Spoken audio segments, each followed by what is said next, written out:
Γεια σας και καλώς ήρθατε σε ένα ακόμα βίντεο αυτού εδώ του καναλιού. Είμαι ο Τάσος και σήμερα θα φτιάξουμε τέλεια, φανταστική πορτοκαλόπιτα με ψημένο φύλλο και πολλά ακόμα μυστικά. Πάμε να τη φτιάξουμε. Πριν ξεκινήσουμε, θέλω να κάνετε εγγραφή στο κανάλι όσοι δεν έχετε κάνει, subscribe που λένε, για να μην χάνετε κανένα βίντεο με το που βγαίνει ακριβώς. Γι' αυτό θα πατήσετε και την καμπανούλα και όλα θα είναι τέλεια. Ξεκινάμε. Για την πορτοκαλόπιτα θα χρειαστούμε νοπά φύλλα κρούστας. Τα τυλίγουμε σε ρολό και κόβουμε με κοφτερό μαχαίρι. Κόβουμε σε λεπτά κομμάτια και διαχωρίζουμε τα φύλλα που τυχόν έχουν μπερδευτεί πάνω στη λαμαρίνα. Ψήνουμε σε 180 βαθμούς για 10 λεπτά περίπου μέχρι να ροδίσουν.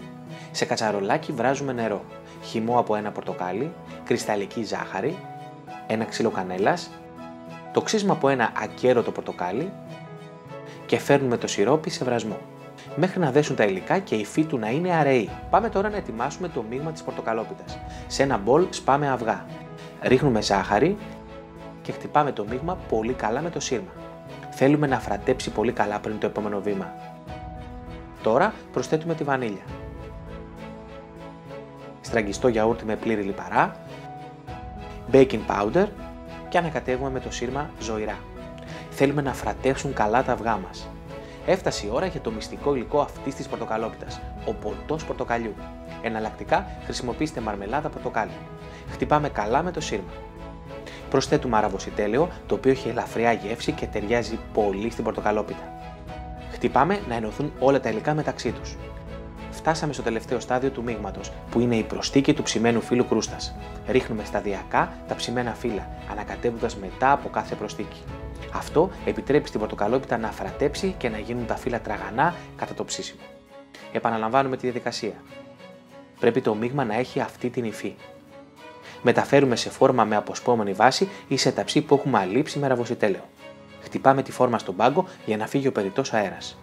Ψήνουμε σε προθερμασμένο φούρνο σε 180 βαθμούς για περίπου 40 λεπτά μέχρι να ψηθεί καλά η πορτοκαλόπιτα. Βγάζουμε το γλυκό από το φούρνο.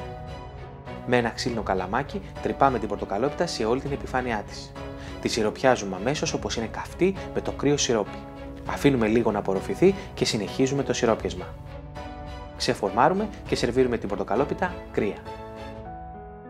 Έτοιμη πορτοκαλόπιτα, μας έχει σπάσει μύτη. Πραγματικά η κουζίνα έχει γεμίσει αρώματα. Πάμε να κόψουμε και μέχρι να κόψουμε θέλω να κάνετε εγγραφή στο κανάλι και για να μην χάνετε κανένα βίντεο και για να ενημερώνεστε και γιατί είναι και δωρεάν και γιατί είναι τέλειο. Και εννοείται μια κοινοποίηση να δουν όλοι οι φίλοι σας αυτό το βίντεο. Φύγαμε. Πάντως από εμφάνιση και χρώμα τα σπάει, σκίζει που λένε. Τέλεια. Λοιπόν, δοκιμάζω.